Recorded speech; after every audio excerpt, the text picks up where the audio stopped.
Mrs. Wread, back to share another chapter of E.B. White's Charlotte's Web. If you've been following along, then you know we just finished chapter 11, so today we're going to be starting chapter 12. In chapter 11, Charlotte had successfully woven a special message into her web that everyone noticed and thought was a miracle. So, as usual, sit back, relax, find your comfy place, and get ready to be a listener. Chapter 12, A Meeting.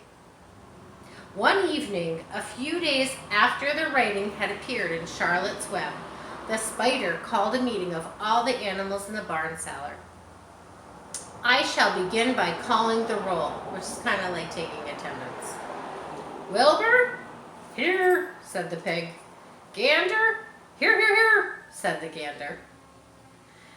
You sound like three ganders, muttered Charlotte. Why can't you just say here? Why do you always have to repeat everything? It's my idiosyncrasy, replied the gander. Goose, called Charlotte. Here, said the goose. Charlotte glared at her.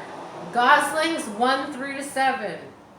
Beep, beep, beep, beep, beep, beep, beep, beep, beep, beep, beep, said the goslings. I'm not sure why geese or gander have to repeat everything, but obviously that's what they do. This is getting to be quite a meeting, said Charlotte. Anybody would think that we had 3 ganders, 3 geese, and 21 goslings.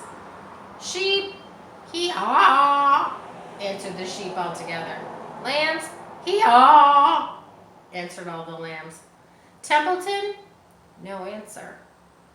Templeton, no answer. Well, we're all here except the rat, said Charlotte.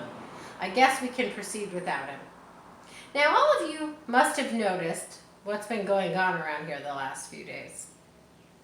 The message I wrote in my web praising Wilbur had been received.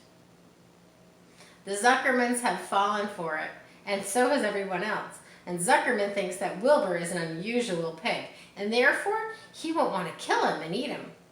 I dare say my trick will work, and Wilbur's life can be saved. Hooray! Everybody cried. Thank you very much, Charlotte. Thank you very much, said Charlotte. Now, I called this meeting in order to get suggestions. I need new ideas for the web. People are already getting sick of reading the words, some pig. If anybody can think of another message or remark, I'd be glad to weave it into the web. Any suggestions for a new slogan? How about Pig Supreme? Asked one of the lambs. No good, said Charlotte. Sounds like a rich dessert. How about terrific, said the gander. Cut that down to 1 terrific and it will do very nicely, said Charlotte. I think terrific might impress Zuckerman. This is a picture of the farm animals meeting together and talking to Charlotte.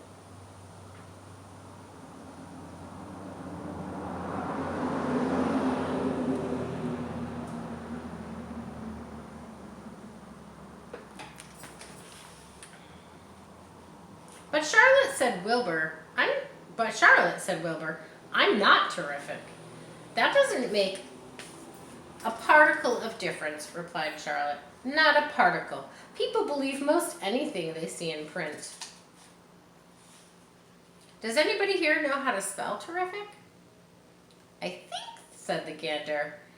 I see it's T-double-E-double-R-double-I-double-F-double-I-double-C. Well, what kind of acrobat do you think I am? Said Charlotte.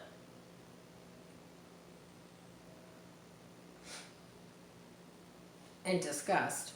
I would have to say Saint Vitus. I would have to have Saint Vitus dance to weave a word like that into my web. Sorry, said the gander. Then the oldest sheep spoke up. I agree that there should be something new written in the web if Wilbur's life is to be saved. And if Charlotte needs help finding the words, I think she can get it from our friend Templeton. The rat visits the dump regularly and he has access to magazines. He can tear out bits of advertisements and bring them up here to the barn cellar so that Charlotte can have something to copy. That's good ingenuity. Good idea, said Charlotte, but I'm not sure Templeton's going to be willing to help. You know how he is, always looking out for himself, never thinking of the other fellow. I bet I could get him to help, said the old sheep, to appeal to his baser instincts, of which he has plenty. Oh, here he comes now. Everybody keep quiet while I put the matter up to him. That means while he mentions it to him. The rat entered the barn the way he always did, creeping along close to the wall. What's up? He asked, seeing the animals all assembled. Oh, we're holding a directors' meeting, replied the old sheep. Well, break it up, said Templeton. Meetings bore me. And the rat began to climb a rope that hung against the wall. Look, said the old sheep, the next time you go to the dump, Templeton, can you bring back a clipping from a magazine? Charlotte needs new ideas so she can write the messages in her web to help save Wilbur's life. Let him die, said the rat. I should worry. You'll worry all right when the next winter comes, said the sheep. You'll worry all right on 0 morning next January when Wilbur's dead and nobody comes down here with a nice pail of warm slop to pour into the trough. Wilbur's leftover food is your chief source of supply, Templeton. You know that. Wilbur's food is your food. Therefore, Wilbur's destiny is closely linked to yours. If Wilbur is killed and his trough stands empty day after day, you'll grow so thin that we could look straight through your stomach and see objects on the other side. It's rather intimidating. Templeton's whiskers quivered. Well, maybe you're right, he said gruffly. I'm making a trip to the dump tomorrow afternoon. I'll bring back a magazine clipping, if I can find one.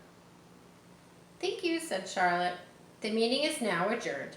I have a busy evening ahead of me. I've got to tear my web apart and write terrific. Wilbur blushed. But I'm not terrific, Charlotte. I'm just about an average for a pig. You're terrific as far as I'm concerned, replied Charlotte sweetly, and that's what counts. You're my best friend, and I think you're sensational. Now, stop arguing and go get some sleep. That is the end of chapter 12.